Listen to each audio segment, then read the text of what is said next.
Welcome back to the Superprix and English Championships. Highlights from Junior Rotax and the Senior Rotax class coming up in this part. It's Junior Rotax first. Adam Smalley going off pole. He will be a red-hot favourite to take this race and the new E-plate, to have that new E-plate on his kart for the next 12 months. That's assuming he doesn't move out as a junior. I think this may be Adam's last year as a junior, and he'll be looking to take this first English Championship. Through the chicane, that's Ben Hunt on the 16 in a collision there with Ethan Haynes on the 67, and 2 of the 13 runners out on lap 1. We'll have a look at the replay. Ben Hunt was trying to come round the outside. Ethan Haynes rather, thinking Mission Impossible there.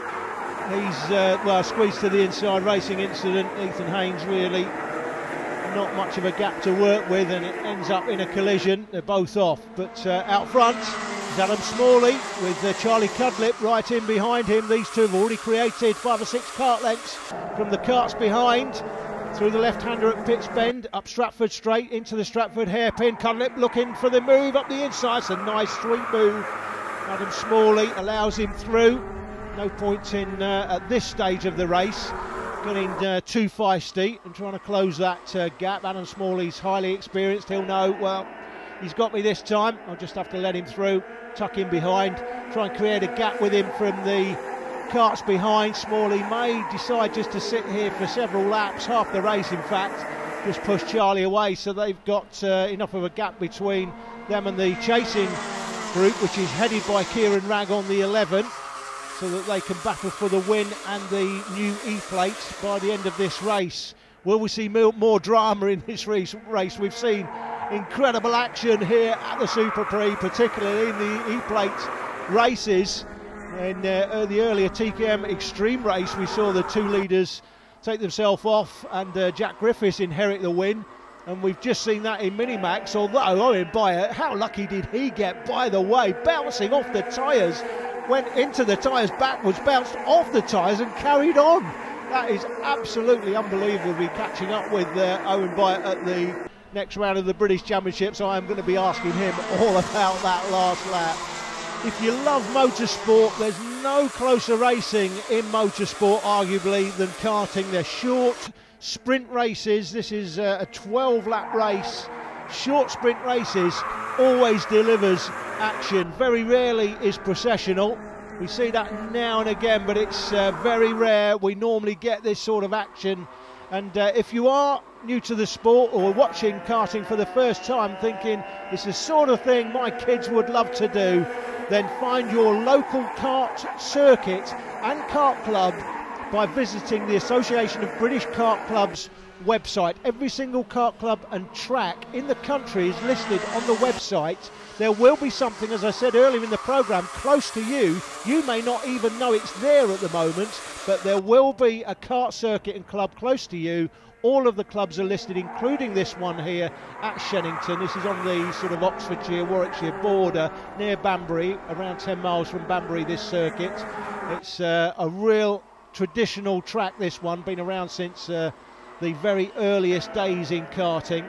So if you want to find out more about the kart club here, or indeed any kart club throughout the UK, and want to get involved in the sport, then check out the abkc.org.uk website for your local track and kart club. It's Cudlip still leads it from Smalley. Ragg, White is in 4th place, Birry, McQuillan comes next, and Jevin Gohill and Brooks on the 28. They're the top 8 as they went across the line that time.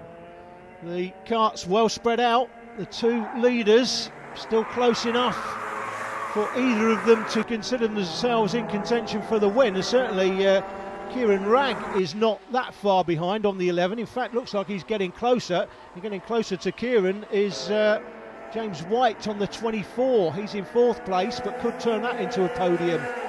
So it's Cudlip that has it. One more time into Wilkins. Smalley gets closer, under braking. Now he is the man with the most experience in this field of running at the real sharp end at the British Championship level. That's why I said at the start of the race he would be the bookmaker's favourite coming into this. But at this stage of the race, Charlie Cudlip will have other ideas about who's going to have the E-plate on for the rest of this season. Cudlip has the box seat currently. He's got track position. It's up to Smalley to find a way past as Kieran Ragg slides through into the chicane. White comes next, and McQuillan's made up a place, dropped to Berry back once, and McQuillan looks like he's up to 5th place. Berry now down to 6th. And Brooks and Gohill have swapped positions as well, so Brooks now up to 7th and Gohill 8th. Across the stripe one more time, it's Cudlip and Smalley, then Ragg, White in behind. White is McQuillan, then Berry. That's Brooks and Gohill, top 8 as they go through the line that time. We're getting to the stage in the race where Adam Smalley gets a little bit closer to Charlie Cudlip. He's had enough of an opportunity to have a look at him. I would expect him to be trying to make a move for the lead sometime soon and then establish himself in the box seat with track position as we come down to the business end. We're just over halfway, so a bit of time to go. Still time for Smalley to work that gap, but the more laps that count away, the more he will become anxious to make the move, get the lead. Again, as I said earlier, there's an E-plate on the line, and for a lot of drivers this is win or bust. Adam Smalley again, as I said earlier, he's got enough second place, third place trophies at home. And in fact, he's got so many, he's probably not even got them in the cabinet at home. He's got plenty of winners' trophies. He hasn't got an E-plate. He will want that E-plate on his kart for the rest of the season. He's not interested in second place. Second is nothing for Adam Smalley, as indeed it will be for Charlie Cudlip here. Charlie's thinking, I want that E-plate, I'm not interested in second place.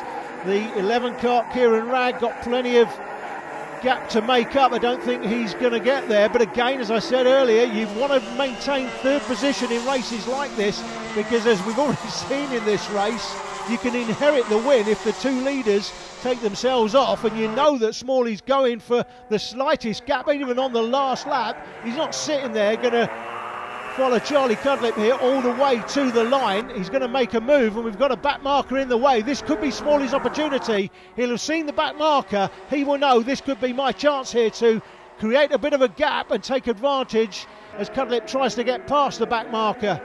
Down Hanger Bend, coming towards the business end into Hanger Corner. That's Ragg in 3rd place. This is a battle for 3rd. That's James White on the 24 there in 4th. Can they inherit something if the leaders tangle? They've made their way past that back marker, and it's still, as you were, still Cudlip out front. In fact, I would say Cudlip looks like he's developed a bit of a gap as we wait for them to appear. No, Smalley gets closer. Here comes Smalley. His bid for the lead. Has he got it? Yes, he has. Right time, right moment for Adam Smalley. And as we come towards the end of this race, is that the move that's going to result in Smalley running the E-plate on his kart for the rest of the season? Ragg there was struggling to get past the back marker, and that's allowed James White to get that much closer on the 24 as they come into Wilkins one more time.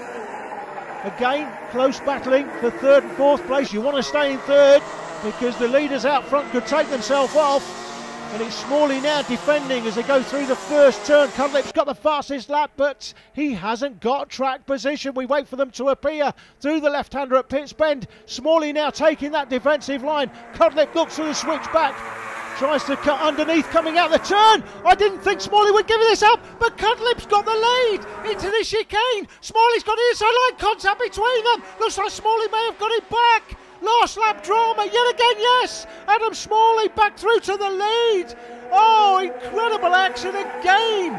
These English Championships have been absolutely fantastic this weekend. What racing. And Adam Smalley takes the win, and is he delighted about that? You betcha. There was a little bit of contact in the middle of the chicane, but to be fair, I think by the time there was the contact, it was side by side. I don't see anything wrong with that. Smalley takes the win from Charlie Cudlip second, Kieran Ragg, James White and Harry McQuillan rounding out the top 5. Amazing last lap action in both the Minimax and Junior Rotax classes. Just time to bring you the mini race highlights for Senior Rotax. 62 there in the early running. Rayan Williams making the move for second place and then going defensive on the first lap. That would give James Johnson, look at this, first lap, a comfortable lead as the 36, Matt George, makes his attempt to fly over the bank, but can only get halfway up, so can't give him more than 5 points for that one. This is the battle for 5th place. Casey Watson up the inside of the 34, Oliver Aston Hyde at this stage. The battle for 2nd was between the 62 kart of Rayan Williams and 37 Sam Stansbury.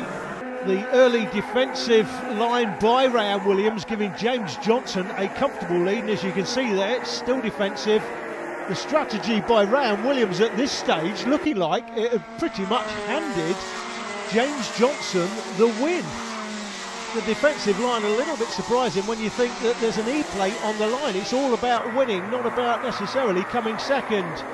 Meanwhile, in the battle for 7th, Jack Peake on the 57 would take his own line completely and disappear from that battle. Back with the battle for 2nd place. Sainsbury frustrated early on, but now look at the difference. Rayan Williams now taking the normal racing line and getting much closer to the leader at this stage. And talking about getting much closer to the leader, you don't get much closer than this. On the last lap, it was Johnson that still had the lead, but a back marker was in the way. Coming down runway into the Bruno Ferrari chicane. Johnson remonstrating with the marshals to give him a blue flag, get him out of the way. He just manages to get past him. I'm not sure why John Bletcher's got his arm in the air, seems to be complaining about it, but fortunately for Johnson, he made his way past.